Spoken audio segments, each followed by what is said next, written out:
ஏழைகளின் நாயகன், தமிழகத்தின் நிரந்தர முதல்வரே, மாண்புமிகு முதலமைச்சர் ஐயா அவர்களே, அமைச்சர் ஐயா அவர்களே, நாமக்கல் சட்டமன்ற உறுப்பினர் அவர்களே, பாப்பிநாயக்கன்பட்டி ஊராட்சி மன்ற தலைவர் அவர்களே, பாப்பிநாயக்கன்பட்டி ஊராட்சி மன்ற உறுப்பினர் அவர்களே, நாயக்கர் சமுதாய பெரியோர்களே, கழக தொண்டர்களே, பெரியோர்களே, தாய்மார்களே, உங்கள் அனைவரையும் வருக வருக என வரவேற்கின்றேன். அரசு பள்ளி மாணவர்களுக்காக மருத்துவ படிப்பில் இடஒதுக்கீட்டையும் படிப்பிற்கான ஊக்கத்தொகையையும் மற்றும் மருத்துவ படிப்பின் செலவுக்கான அனைத்தையும் அரசே ஏற்றுக்கொள்ளும் என்று மாண்புமிகு முதலமைச்சர் ஐயா அவர்கள் தெரிவித்திருந்தார்.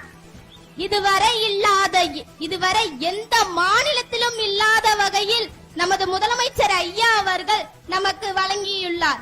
அது மட்டுமல்லாமல் கொரோனா காலகட்டத்தில் அரசு பள்ளி மாணவர்கள் பயன்பெறும் வகையில் கல்வி தொலைக்காட்சி மூலம் பாடங்கள் பயில நமது முதலமைச்சர் ஐயா அவர்கள் சாதனை படைத்துள்ளார். அது மட்டுமல்லாமல் அரசு பள்ளி மாணவர்கள் மாவட்டம் விட்டு மாவட்டம் சென்று மருத்துவம் பயில சிரமமாக இருப்பதால் நமது மாவட்டத்திற்கே அரசு மருத்துவக் கல்லூரியை கொடுத்துள்ளார் நமது முதலமைச்சர் ஐயா அவர்கள். இப்பொழுது நமது சமுதாயத்திற்கு அதிகமான நலத்திட்டங்களை கொடுத்துள்ள நமது முதலமைச்சர் ஐயா அவர்கள் எமது தொட்டி நாயக்கர் சமுதாய மக்கள் நலன் கருதி ஒரே டிஎன்டி சான்றிதழ் வழங்கியும் டிஎன்டி கணக்கெடுப்பு நடத்த ஆவணம் செய்யவும் சமுதாய மக்களின் சார்பாக பணிவுடன் கேட்டுக்கொள்கிறேன். எங்களை தேடி, அதாவது மக்களை தேடி எங்கள் சாதாரண குக்கிராமத்திற்கு வருகை புரிந்திருக்கும் எங்கள் முதலமைச்சர் அவர்களே வருக வருக என வரவேற்கிறேன். அது மட்டுமல்லாமல் இது கனவா அல்லது நினைவா? ஒரு முதலமைச்சர் அவர்கள் சாதாரண ஏழை மக்களை சந்திப்பதற்காக சென்னையில் இருந்து வந்திருக்கிறார் என்பது ஒரு சாதனை படைக்கும் ஒரு விஷயமாக இருக்கிறது. அது மட்டுமல்லாமல் நான் தாய் தந்தையை இழந்து தாத்தாவின், அதாவது என் அம்மாவினுடைய அம்மா அப்பாவின் வளர்ப்பில் வளர்ந்து வருகிறேன். என்னை போன்ற குழந்தைகளுக்கு அன்னையும் தந்தையுமாக இருந்து எங்களை பாதுகாப்பீர்கள் என்று நம்புகிறேன். 2021 அஇஅதிமுகவிற்கு பிரச்சாரம் செய்ய உங்களுடைய ஆசியை கோருகின்றேன் என்று கூறி சமுதாய மக்களின் சார்பாக நன்றியை கூறி விடைபெறுகிறேன். நன்றி, வணக்கம்.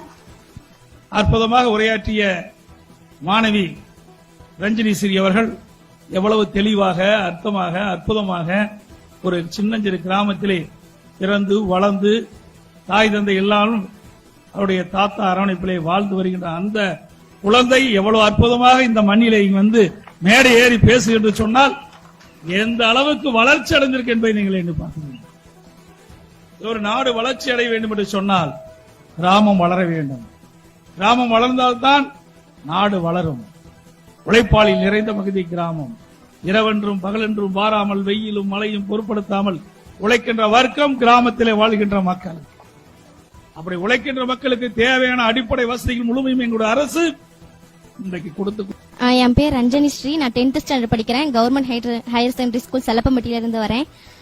என் ஊர் கிழக்கு பாலப்பட்டி.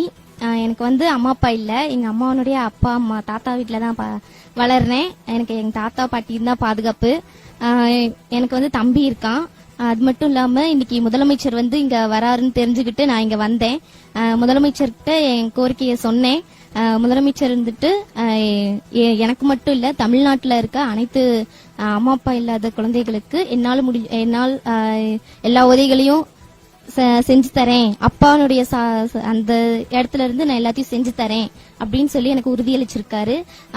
அப்படி உறுதியளிச்ச முதலமைச்சருக்கு என் நெஞ்சார்ந்த நன்றியை தெரிவித்துக். Download Moj.